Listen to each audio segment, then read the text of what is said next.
this is really a really good feeling, of course. You know, it is pretty similar actually to finishing a Grand Tour. You know, there is obviously a lot of hard work involved, a lot of preparation, and it's not always easy to reach the finish line. And a few times you think you're not going to make it, but yeah, now I've made it. I'm really happy. I know that it's going to really help me for the future. So I'm really happy to have this behind me and in the pocket, really, this graduation. I think the support was really great. I'm pretty sure that it would not have been possible without it. I really got a lot of support. Sometimes I had to take a few months off that I really did not have the time or the energy to keep studying. So then I had to take some time off, and there was always a lot of support and understanding. So then when I did start again, I mean, it took me a long time to finish this course, but I was really determined to do it. And I'm glad that also all the other students, but also the tutors and the professors, they all understood that I really wanted to do it, but that it was complicated, and they gave me all the possibilities to do it.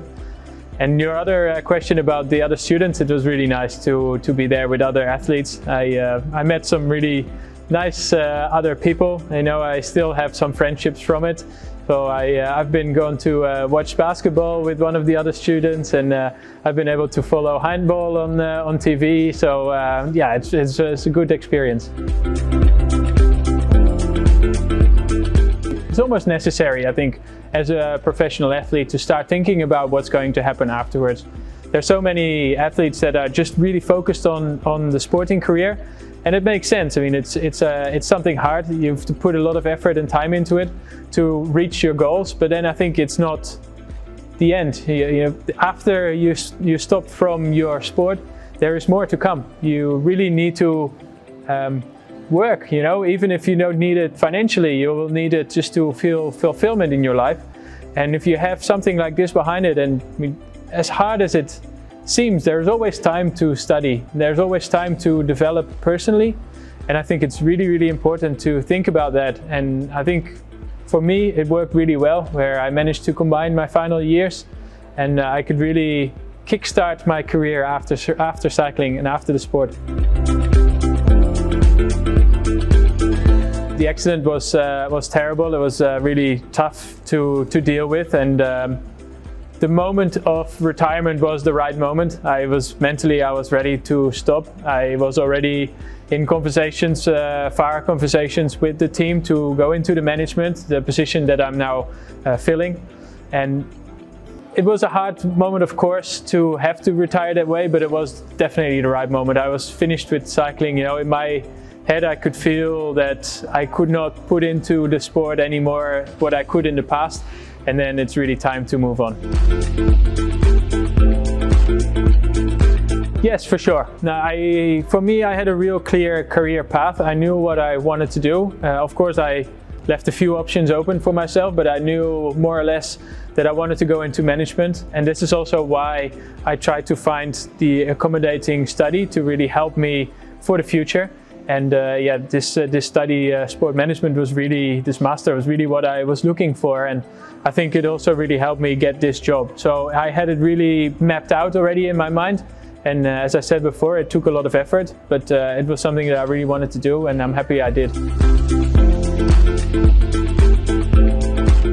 I'm in charge of all the equipment at the moment, so it's really a management role within the team.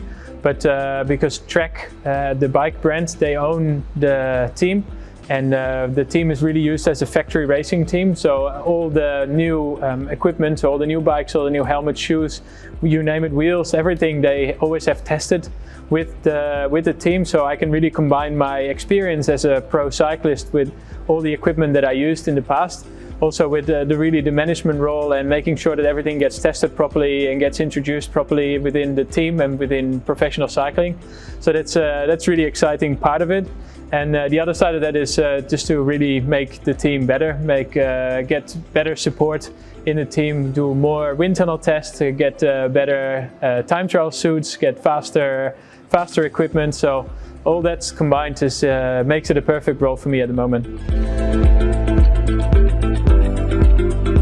I think I could have done the step. It would maybe have been harder to even get the role because, of course, Trek is a big company. They could choose out of a lot of people to fill this role, and for the first time they've chosen an ex-pro cyclist for it. They've always filled it with people from the business side.